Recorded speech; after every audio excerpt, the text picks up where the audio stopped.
സങ്കടകരമായ ഒരു വാർത്തയാണ്. കൊച്ചിയിൽ നിന്നും ലണ്ടനിലേക്കുള്ള യാത്രയ്ക്കിടെ മലയാളി വിമാനത്തിൽ കുഴഞ്ഞു വീണു മരിച്ചു. എറണാകുളം കുന്നുകര സ്വദേശി ജിജിമോൻ ചെറിയാനാണ് മരിച്ചത്.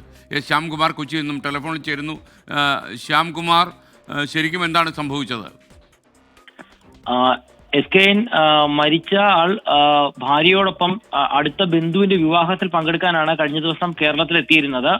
ഈ വിവാഹത്തിന് ശേഷം കൊച്ചിയിൽ നിന്ന് ലണ്ടനിലേക്കുള്ള യാത്രാമധ്യയാണ് വിമാനത്തിൽ വെച്ച് ഇദ്ദേഹത്തിന് ലണ്ടനിൽ ഇറങ്ങേണ്ട എയർപോർട്ടിന് അടുത്ത് എത്തിയപ്പോഴാണ് അദ്ദേഹത്തിന് ഈ ദേഹാസ്വസ്ഥം അനുഭവപ്പെടുകയും വിമാനത്തിൽ കുഴഞ്ഞു വീഴുകയും ചെയ്തത്. പക്ഷേ ആശുപത്രി സേവനം ലഭ്യമായപ്പോഴേക്കും അദ്ദേഹത്തിന്റെ മരണം സംഭവിച്ചിരുന്നു എന്നാണ് ബന്ധുക്കളിൽ നിന്ന് മനസ്സിലാക്കാൻ സാധിക്കുന്നത്. വിമാനയാത്രക്കിടെ തന്നെയാണ് ഈ അപകടം ഉണ്ടായത്.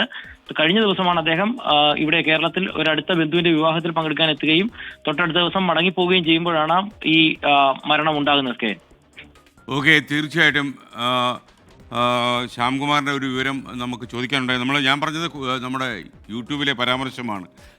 സഞ്ജിത് സഞ്ജു ഒരു പരാമർശം നടത്തി. അദ്ദേഹം പറയുന്നത് നിങ്ങൾക്കും എന്തും പറയാനുള്ള അധികാരമില്ല. ഒരിക്കലും നമ്മളത് പറയുന്നില്ല. മാത്രവുമല്ല, ഏതെങ്കിലും വാർത്താ ചാനലോ ഇങ്ങനെയുള്ള മാധ്യമങ്ങളോ എന്തെങ്കിലും പിഴവ് വരുത്തിയാൽ കോടതിയിൽ പോകാനുള്ള സ്വാതന്ത്ര്യം ഉണ്ടല്ലോ. അങ്ങനെ കോടതിയിൽ പോകണമെന്നാണ് നമുക്ക് പറയുന്നത്.